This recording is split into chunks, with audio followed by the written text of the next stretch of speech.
et on va redonner quelques notions sur le sommeil avec l'âge. Voilà. Alors pourquoi s'intéresser à ce sujet? Parce que vous savez qu'actuellement en 2023, il y a à peu près 21% de la population qui a plus de 65 ans.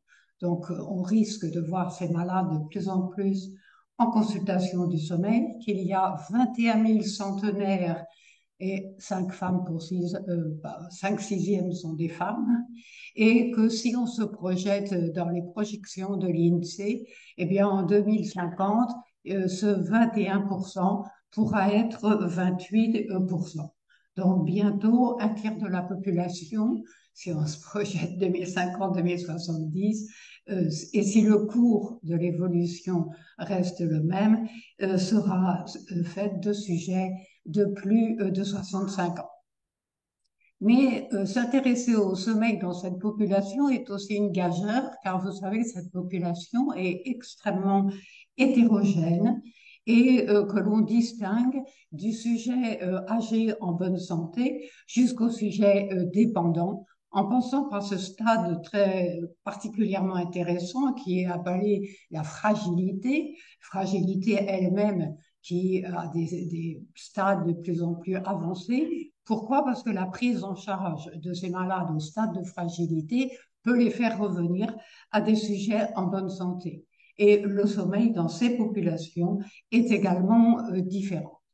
Alors avant d'aborder la structure du sommeil, un mot quand même sur les enquêtes épidémiologiques, et je n'ai pas résisté à vous représenter cette enquête, certes un peu ancienne, mais qui avait été faite par l'INSV en 2010 et qui montre, comme vous le voyez, sur 1017 sujets interrogés selon la méthode des quotas et tous à plus de 60 ans, que la durée moyenne du sommeil n'était pas si mauvaise que ça, puisque 30% dormaient 7 heures et 19% dormaient 6 heures et 28% dormaient 8 heures, avec une durée moyenne de 7h13, ce qui est tout à fait correct, et une petite augmentation très modérée du sommeil en week-end. Il n'y avait pas de plainte sur l'initiation du sommeil ou le temps mis pour s'endormir, puisque vous voyez qu'en moyenne, même en se structurant par groupe d'âge, eh bien, on restait toujours dans les limites normales des 30 minutes de l'endormissement. En revanche, et ça c'est une constante de tous les travaux et de toutes les publications, la plainte principale des sujets âgés, c'est un trouble du maintien du sommeil, c'est-à-dire que leur sommeil est entrecoupé de réveils dont on verra qu'ils donc diminuent, participent en tous les cas à la diminution du sommeil. Et comme vous le voyez là, les réveils pendant la nuit étaient rapportés par 78% de la population, avec un nombre d'éveils qui pouvait atteindre en moyenne 2 éveils par nuit. Le problème est de se réveiller, mais le problème aussi est de se rendormir. Et vous savez que beaucoup de sujets âgés ont beaucoup de mal à se rendormir, et c'est ce dont ils se plaignent. Alors, je ne vous parlerai pas de la sieste qui est à droite, puisque Brice Faro fera un exposé spécifique sur la sieste, mais où vous voyez qu'il y a presque 50, plus de 50% des sujets âgés qui font la sieste et progressivement, quasiment tous les jours. Donc, ce que l'on peut retenir de ces études, c'est que le trouble du maintien du sommeil et le trouble que l'on voit le plus souvent, parmi les troubles, hein, c'est 29% parmi les troubles, que les éveils trop précoces viennent après et que 10% des sujets ont un trouble de l'initiation du sommeil. Les plaintes sont toujours supérieures, tu as de l'eau, sont toujours supérieures chez la femme par rapport à l'homme. Elle consomme, comme vous l'a dit Marc tout à l'heure, plus d'hypnotiques, que l'incidence de ces troubles est à peu près de 5% par an et qu'il y a une grande variabilité interindividuelle. Donc, si on prend la prévalence, eh bien, on peut dire qu'en population générale, les études montrent des chiffres de prévalence des troubles du sommeil très élevés, mais avec une grande variabilité, puisque cette prévalence, elle peut aller de 15 à 50%. Et en reprenant l'étude de Luo et collaborateurs, qui a étudié près de 1100 petits Chinois dans la région de Shanghai, qui avaient 72 ans en moyenne, et quand ils stratifient par âge, eh bien, ils trouvent 31% de la population qui ont des troubles, qui se plaignent de leur sommeil, et à 80 ans, ce 31% est devenu 52%. Donc, une prévalence très élevée en population générale des troubles du sommeil. Donc, la population générale, c'est une population hétérogène et on sait qu'il faut très bien définir les populations pour pouvoir parler des troubles du sommeil. Et nos collègues de Lausanne ont repris dans leur cohorte d'hypnologue une population extrêmement sélectionnée de sujets âgés bien portants. Ce qui veut dire qu'ils sont bien portants sur des critères cliniques, sur le PSQI, et parmi cette population de près de 3000 sujets, ils en ont enregistré 1150 entre 40 et 80 ans.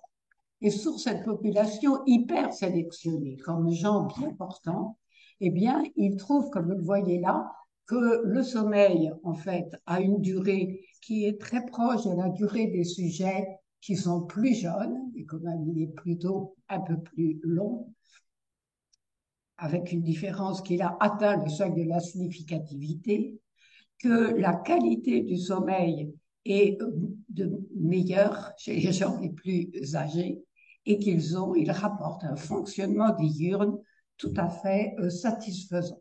Et que vous voyez que même leur performance est meilleure que chez les gens plus jeunes.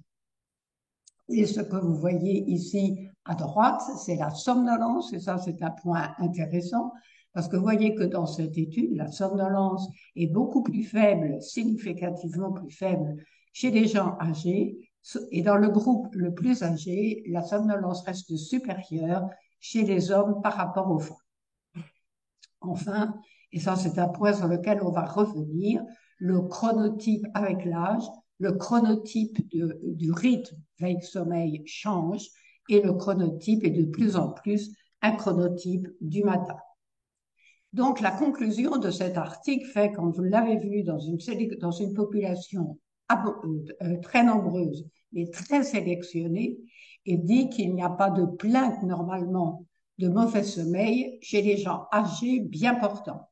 Et à l'inverse, s'il y a une plainte du sommeil, eh bien, il faut s'en occuper et rechercher, identifier, car il y a très certainement une pathologie sous-jacente. Alors, deuxième aspect, eh bien, si on prend les gens fragiles, et notamment ces études prospectives ont déterminé les facteurs de risque d'avoir un mauvais sommeil. Et c'est quelque chose que l'on retrouve dans très nombreuses études. Qu'est-ce qui intervient? Les conditions de vie, les conditions socio-économiques, les conditions intellectuelles, les conditions de solitude ou non, etc. Et tout ce qui est pathologie organique, psychologique, psychique ou cognitive associée. Et pour résumer leurs conclusions, ils disent que dans ces études prospectives, l'âge chronologique, c'est-à-dire le vieillissement normal en lui-même, n'est pas un facteur indépendant d'augmentation du risque des troubles du sommeil.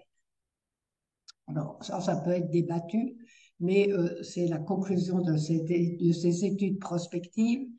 En revanche, les facteurs de risque étaient dans l'ensemble de ces études, être plutôt une femme, être déprimé, avoir des maladies chroniques et un début, par exemple, d'affaiblissement cognitif sont les facteurs de risque les plus fortement identifiés pour les sujets qui vont se plaindre de troubles du sommeil. Et comme les troubles du sommeil peuvent aussi aggraver la dépression et certaines maladies physiques, il est donc particulièrement intéressant de les traiter pour empêcher une dégradation de l'état de santé de la personne. Donc, très résumé, puisque c'est les données un petit peu en population générale et selon la gravité de la fragilité du sujet, les conclusions que l'on peut tirer sur la relation trouble du sommeil et vieillissement. Alors maintenant, qu'en est-il des données objectives lorsqu'on enregistre ces sujets? Eh bien, je me suis appuyée sur trois grandes études, une très ancienne, mais qui est inévitable, qui est l'étude d'Ohio, qui a été publiée dans SLIP en 2004, mais qui était une méta-analyse de 65 études qui regroupait 3600 sujets entre 5 ans et 100 ans, et l'étude de Moraes, qui était une population de Sao Paulo de 1024 sujets. Dans tous les cas, ils disent que ce sont des sujets qui sont en bonne santé. La bonne santé est en fait sur des interviews. Et ce que vous voyez, premier critère, c'est la durée du sommeil. Et cette durée du sommeil, bien, avec l'âge, elle va progressivement diminuer et de façon modeste, mais elle diminue.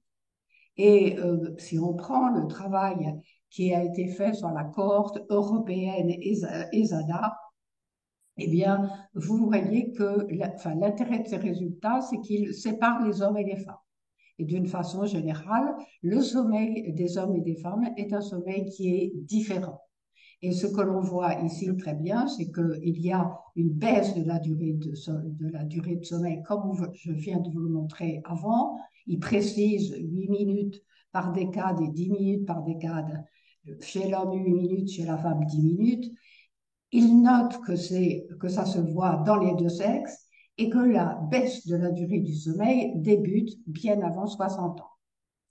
Et vous savez qu'il y a de très nombreux travaux sur la durée du sommeil et le risque de mortalité, par exemple, avec cette courbe en U qui a été décrite chez l'adulte plus jeune, où vous voyez sur des temps de sommeil très brefs de 6 heures ou moins, ou sur des temps de sommeil jugés longs de 8 heures et plus, où le risque de mortalité est beaucoup plus grand que chez les sujets qui dorment 7 heures.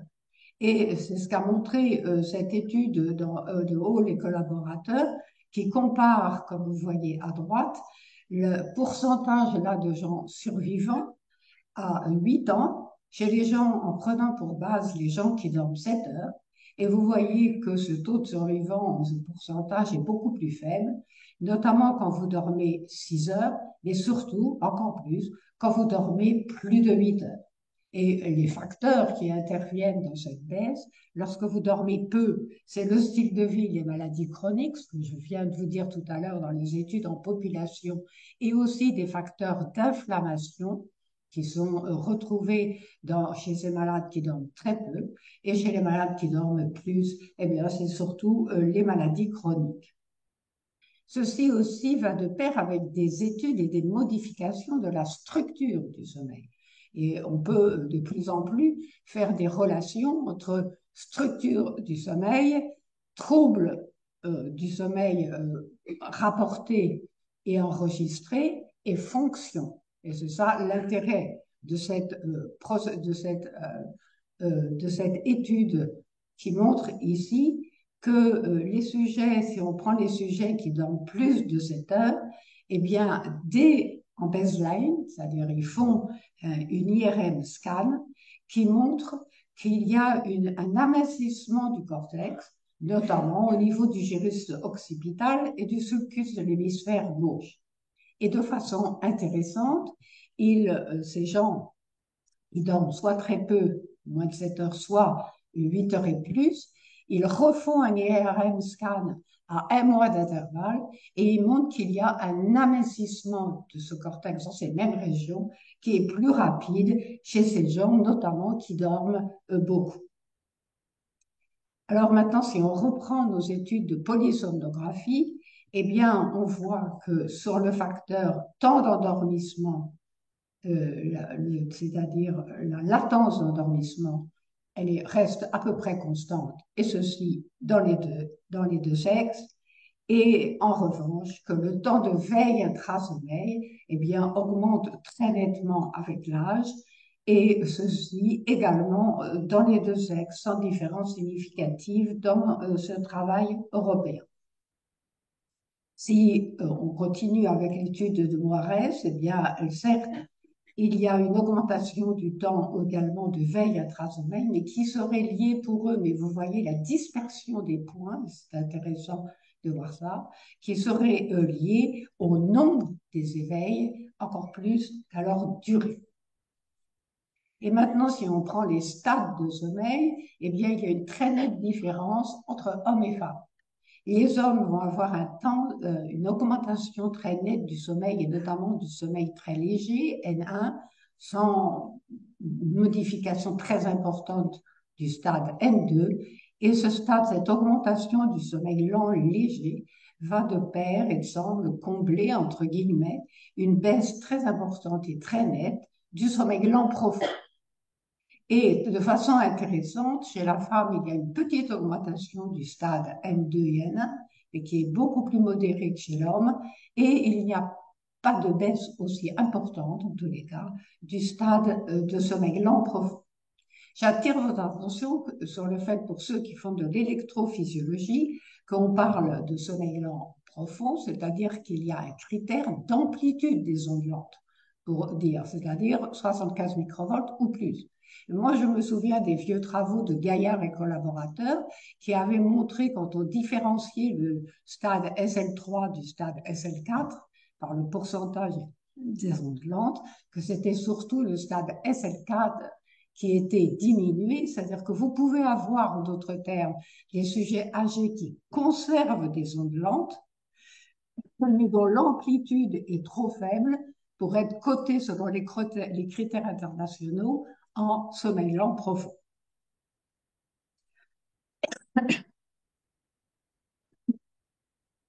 En ce qui concerne le sommeil paradoxal, eh bien, vous voyez qu'il y a une baisse de ce sommeil qui est plus importante chez la femme que chez l'homme. Et vous savez aussi que le sommeil paradoxal est caractérisé par une avance de phase, c'est-à-dire que les sujets âgés, ils arrivent plus vite au cours de la nuit de sommeil, évoquant quelquefois ce qu'on observe aussi chez des sujets déprimés. Alors, ceci conduit à ce schéma de synthèse hyper connu qui regroupe donc l'évolution avec l'âge des différents stades de sommeil que je viens de vous évoquer. Plus intéressant est peut-être de regarder l'hypnogramme qui montre trois choses essentielles si on compare un hypnogramme du sujet âgé par rapport au sujet jeune. La première chose, c'est l'augmentation du nombre des éveils. Ce que vous voyez là, qui va donc s'accompagner d'une fragmentation du sommeil et une certaine instabilité. Ça, c'est ce qu'on a dit tant sur les plaintes que sur les enregistrements. La deuxième chose, c'est la diminution du sommeil lent profond, qui, même s'il persiste, est très inférieur en quantité par rapport au sujet jeune. Et la troisième chose que l'on voit bien ici, c'est le chronotype et l'avance de phase, où le sommeil s'endort rapidement d'ailleurs, mais assez tôt, beaucoup plus tôt que le sujet jeune. Et ça, ce sont les trois grandes caractéristiques du sujet âgé par rapport au sujet jeune. Et peut-être plus intéressant encore que la macrostructure du sommeil est la microstructure. Et vous savez que dans la microstructure, il y a beaucoup de données, mais les spindles, les cas complexes, les ondes lentes, les ripples sont des facteurs très importants dont Géraldine Roche vous reparlera sans doute tout à l'heure dans sa relation de ces données avec la mémorisation. Et vous savez que les spindles, si on les prend dans leur ensemble, ont un nombre, une densité, une amplitude et une durée qui sont diminuées chez les sujets âgés, surtout dans les derniers cycles de sommeil et surtout en projection frontale. Même chose pour les cas complexes. Et si on reprend les études de Mander et collaborateurs, eh bien, vous voyez qu'ils séparent les spindles rapides, qui n'ont pas tout à fait les mêmes fonctions que les spindles lentes, qu'ils montrent sur des EEG quantifiés en soustrayant ce qu'il y a chez le sujet jeune, moins sujet âgé, et ce qu'ils montrent là, en bleu, c'est le déficit du sujet âgé par rapport au sujet jeune. Et qu'est-ce que vous voyez? Eh bien, c'est qu'il y a donc une diminution très nette des spindles rapides qui sont un peu plus postérieurs pour ceux qui voudraient faire l'électrophysiologie fine et le sujet âgé, et une diminution très importante des spindles lentes en regard des régions antérieures. Et ceci a un impact sur la fonction. Les ondes lentes, eh bien, il en est de même. Il a été montré que l'amplitude et la densité des ondes lentes diminuent dans les 2 premiers cycles de sommeil chez le sujet âgé, que la puissance du signal, qu'on appelle la slow wave activity, est également diminuée et qu'il y a aussi des modifications de la fréquence moyenne des ondes lentes qui, pour certains, pourraient être un biomarqueur différenciant les sujets normaux des sujets qui auraient des troubles cognitifs. Et c'est ce que remontent exactement ces données de EEG quantifiées en montrant le déficit chez les sujets âgés de la puissance du signal en ondes lentes et de la densité, c'est-à-dire du nombre par unité de temps de ces ondes lentes. Je ne sais pas ce que tu as fait, mais c'est... Et je vous signale cet article où il y a une très jolie synthèse de toutes ces données avec aussi leurs conséquences sur les troubles cognitifs. Alors, pour avancer, quels facteurs peuvent expliquer ces modifications? Ben, il y a beaucoup de facteurs qui peuvent intervenir, mais notamment un facteur qui est dans cette méta-analyse faite par Ancoli Israël, qui est la nicturie. C'est-à-dire que, et ça c'est constant en consultation, beaucoup de sujets âgés, et ce sont les femmes qui s'en plaignent plus, ont envie d'aller uriner plusieurs fois la nuit. Donc, c'est encore un facteur supplémentaire de fragmentation du sommeil et de difficulté à se rendormir. Certes, petite vessie, certes, sphincter moins puissant, peut-être chez la femme, surtout quand elles ont eu beaucoup d'enfants, mais aussi peut-être une modification, j'allais dire, du rythme circadien de la production des urines. Ensuite, deuxième facteur, eh bien, ce sont des lésions qui peuvent survenir dans certaines régions du cerveau et qui peuvent expliquer qu'il y a une instabilité importante du rythme veille-sommeil. Et de façon très simpliste, j'allais dire, je vous rappelle que les données adrénergiques et noradrénergiques du locus coeruleus en rapport aussi, vous savez, avec les neurones à orexine dans l'aire hypothalamique latérale, sont 2 structures qui marchent ensemble pour produire de la veille. Et inversement, à partir de l'aire préoptique, vous avez des voies inhibitrices sur ces structures qui permettent, elles, du sommeil, en mettant, on baisse complètement les structures de veille.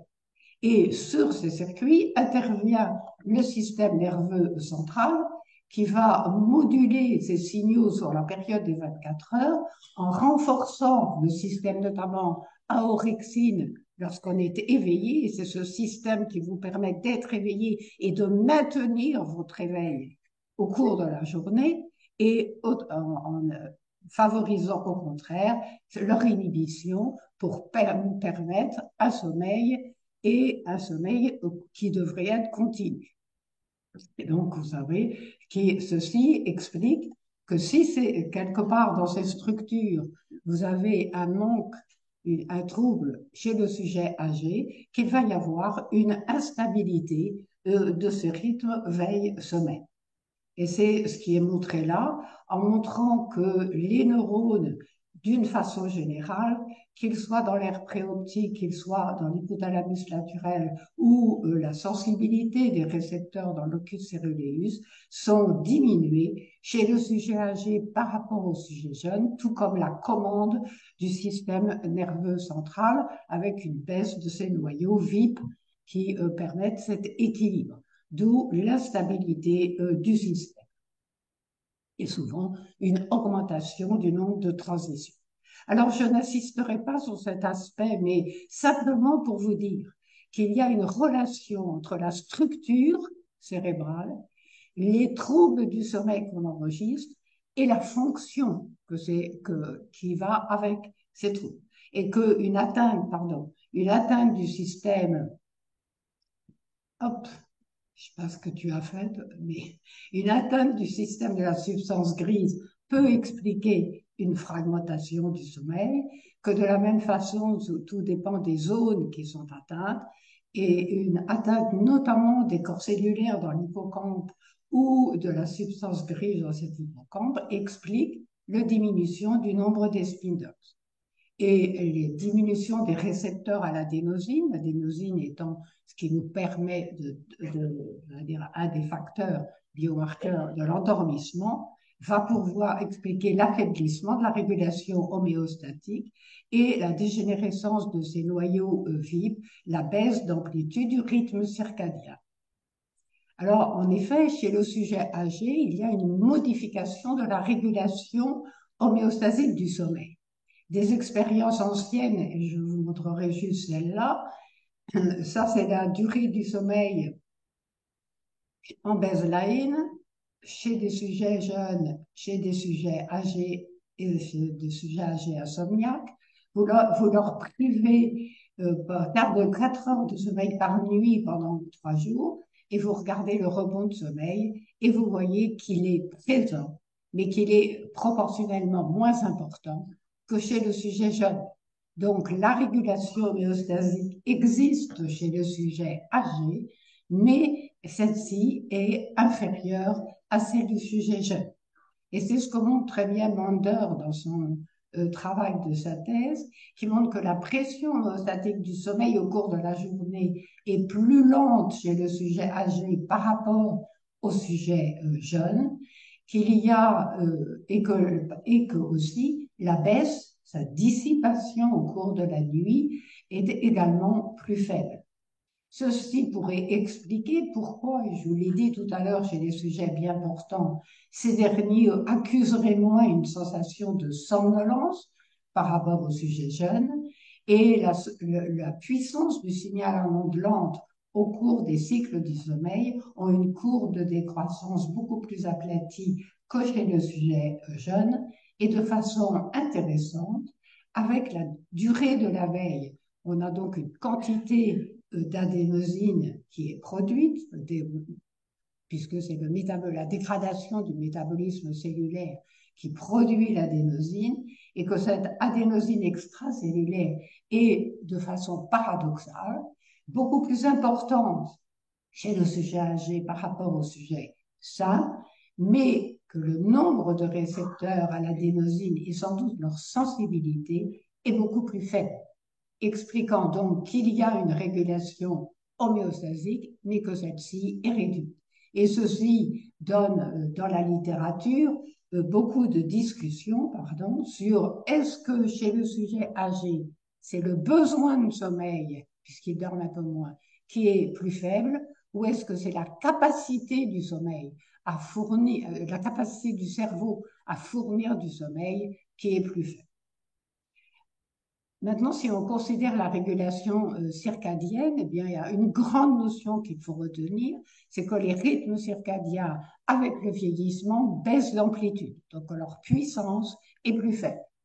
Et notamment, il y a dans une explication pourquoi les sujets âgés vont avoir envie de dormir tôt, pour certains d'entre eux, parce qu'en fin de journée, il y a une pression de sommeil qui s'accumule et qui est contrebalancée par la pression circadienne d'éveil. Et nos collègues de Suisse ont montré qu'il y avait une faiblesse du signal circadien d'éveil en fin de journée, introduisant plus de sommeil et tendant à avancer le rythme.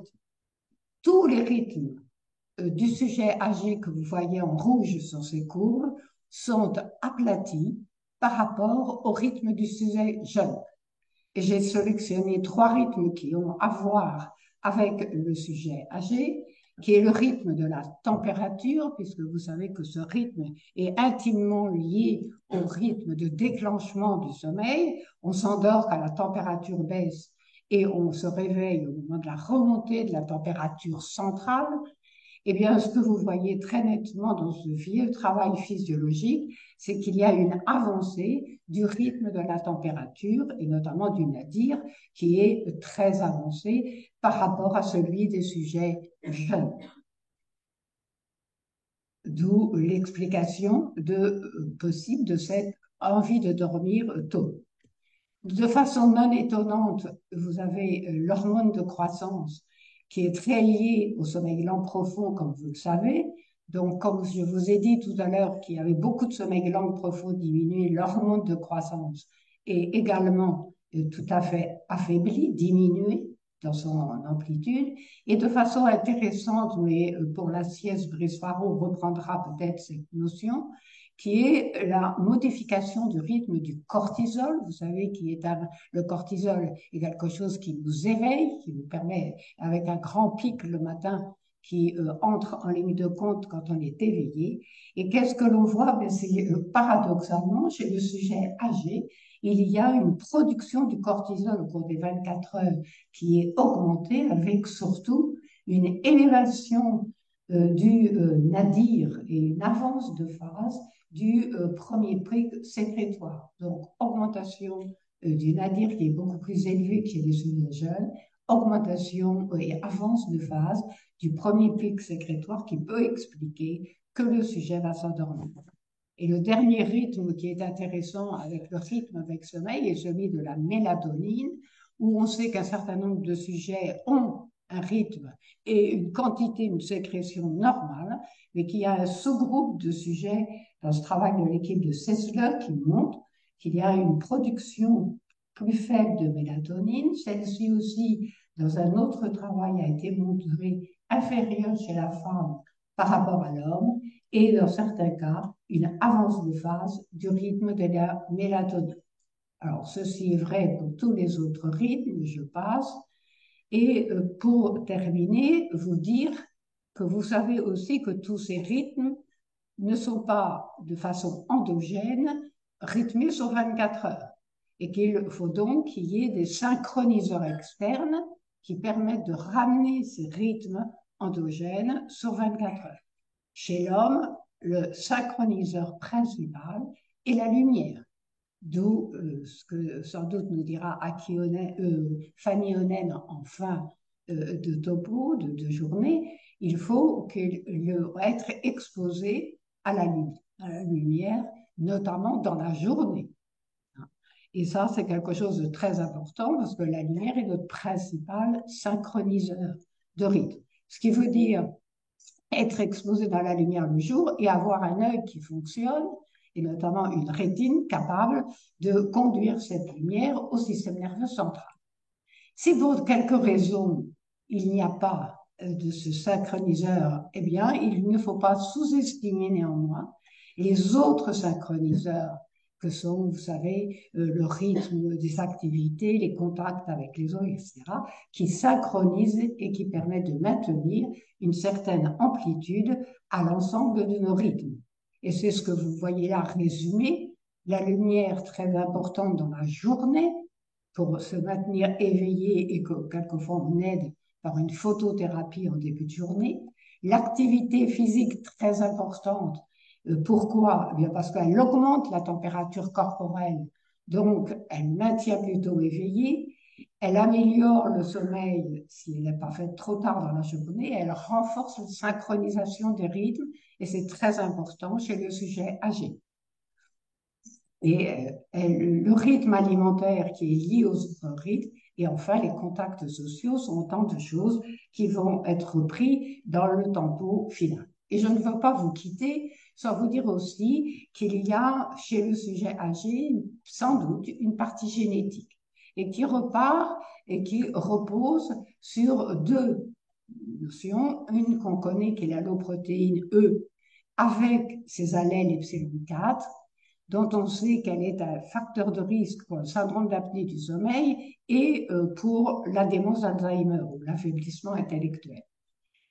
Mais si on prend des sujets sains qui n'ont ni SARS ni Alzheimer, eh bien, on sait que ces sujets, s'ils ont des allèles epsilon 4, vont avoir plus de difficultés à l'endormissement et surtout une plus grande instabilité du sommeil que les sujets qui n'ont pas cette alloprotéine ou d'autres allèles.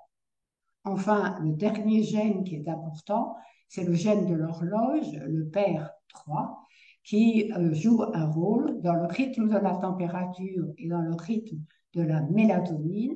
Et si on a un certain polymorphisme, dit 5,5 de ce gène, eh bien, on a par exemple une remontée plus rapide de la température, donc on va se réveiller plus vite et on a plus de veille intrasommeil et une avance de phase de la mélatonine qui est plus importante.